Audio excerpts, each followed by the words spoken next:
Hello everyone, I'm Ken Argerbright and I'm going to be talking to you about electrical safety. I'm going to tell you about a very brief explanation of how electricity works, the hazardous effects it has on people, and a couple ways of reducing risk of being electrocuted in the first place. Now, electricity is electrons traveling from one place to another. Typically, this happens through a power source like a battery, and it flows through a conductor such as a wire, a piece of metal, or some kind of electrical device through to the other side of the battery.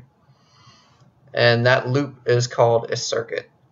Now, the problem with electricity is when that circuit is completed and a person becomes part of that circuit.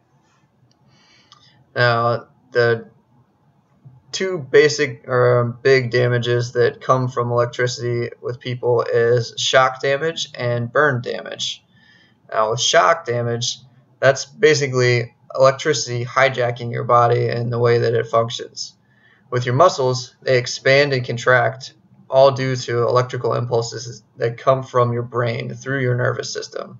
So if there's extra electricity that's running through that, it will take control of your muscles and you'll have involuntary reactions from that.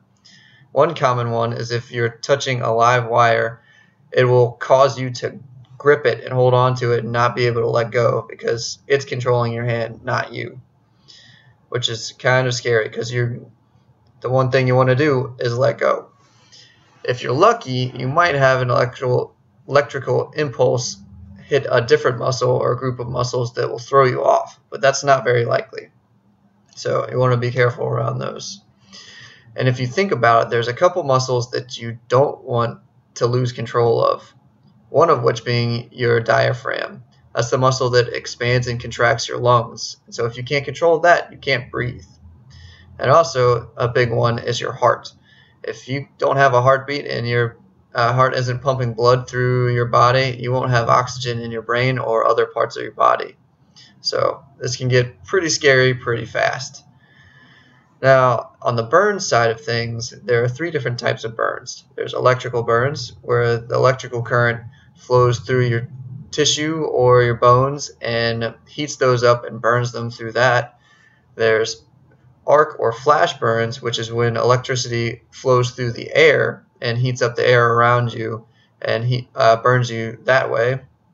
Or there's thermal contact burns, which is when electricity flows through conductive material, like anything metal typically, and heats that up, and then you touch that metal and it burns you through that. So all this stuff are things you want to avoid. And there's a couple ways of doing that. In order to reduce risk, the very first thing you should do is cut the power. If you don't have any electricity flowing through an object, you don't have any hazard to deal with. So if there's an off switch or a way to break the circuit without you actually touching it, do that. This is also a good practice if someone else is being electrocuted and you want to help save them. You shouldn't touch them to try to pull them off because that could lead to you being electrocuted. You want to cut the power first and then pull them off. If that's not an option, then you want to find some non-conductive material to use to pry them off without touching them yourselves. And then the obvious safety tip is to not touch the electrical conductive material in the first place. It's just a bad idea. Stay away. If you have to touch it, use some kind of personal protective equipment, like rubber gloves, anything non-conductive that will put a barrier between you and your skin.